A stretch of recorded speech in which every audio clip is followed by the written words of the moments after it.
Hello everyone, I'm William Fuller, certified massage therapist and wellness educator, and here I am on the day of my 10-year anniversary of the Mears-Schneider method.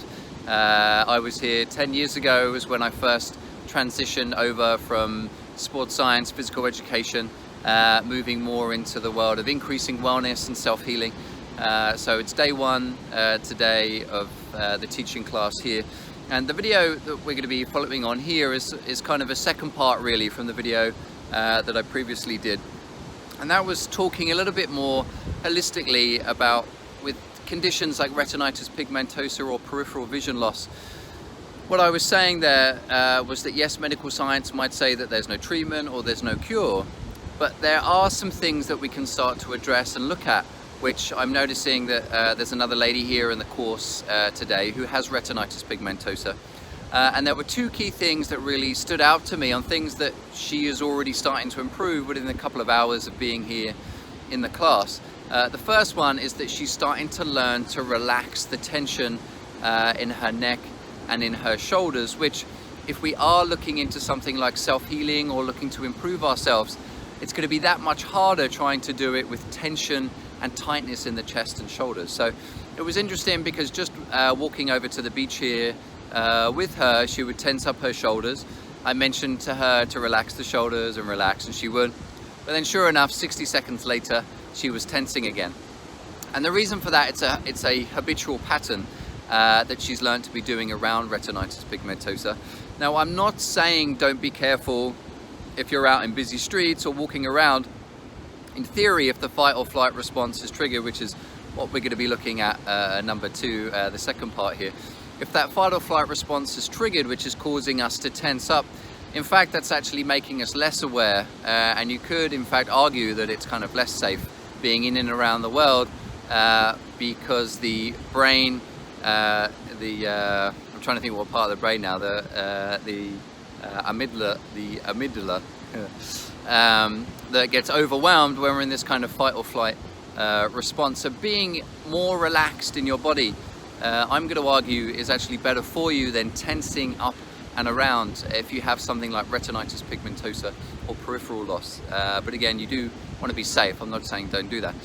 But then the second component which comes along with this is that if we're in that fight or flight response and we're stressed, that's going to narrow down our vision. And that's actually the opposite of what we're trying to achieve. If you have something like retinitis pigmentosa and you want to improve your peripheral vision, right, that's your goal, then being in that fight or flight response and being anxious, you're actively disengaging the peripheral vision and the vision around you, and you're choosing to focus more on that central vision because it's higher acuity.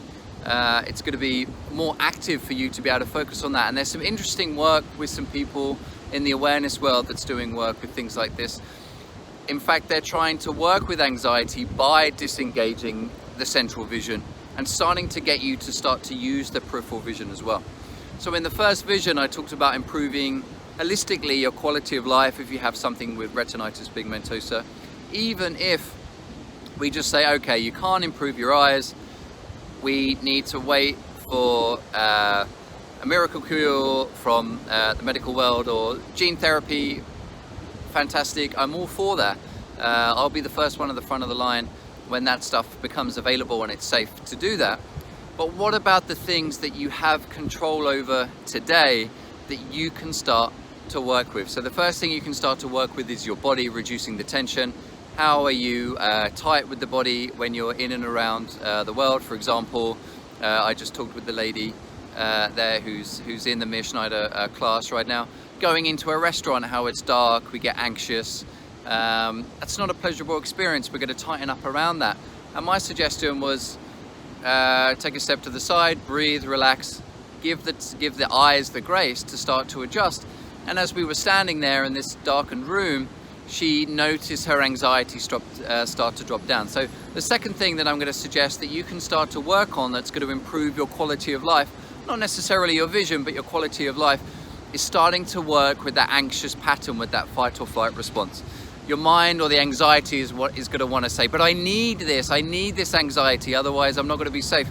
I'm not saying don't be safe. make sure that you're taking all the precautions necessary to do that.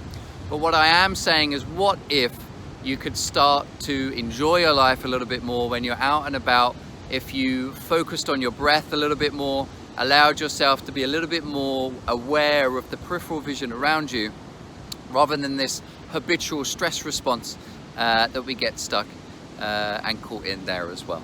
So 2 key things there, that if you have something like retinitis pigmentosa or peripheral vision loss, even if we're saying don't do eye exercises don't work, it's not been proven, fine.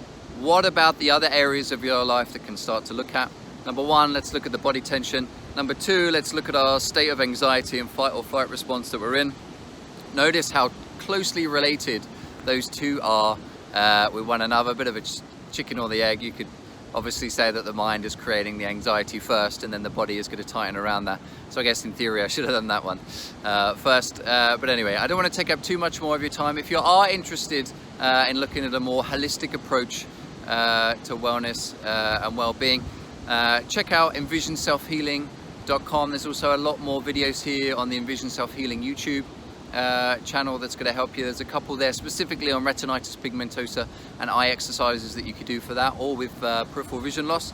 Also be sure to check out the School for Self-Healing and Dr. Mir Schneider, who was born blind to deaf parents but now drives a car here in San Francisco. So what I'm encouraging you is to start to take a more holistic approach, start to try and improve your quality of life a little bit more.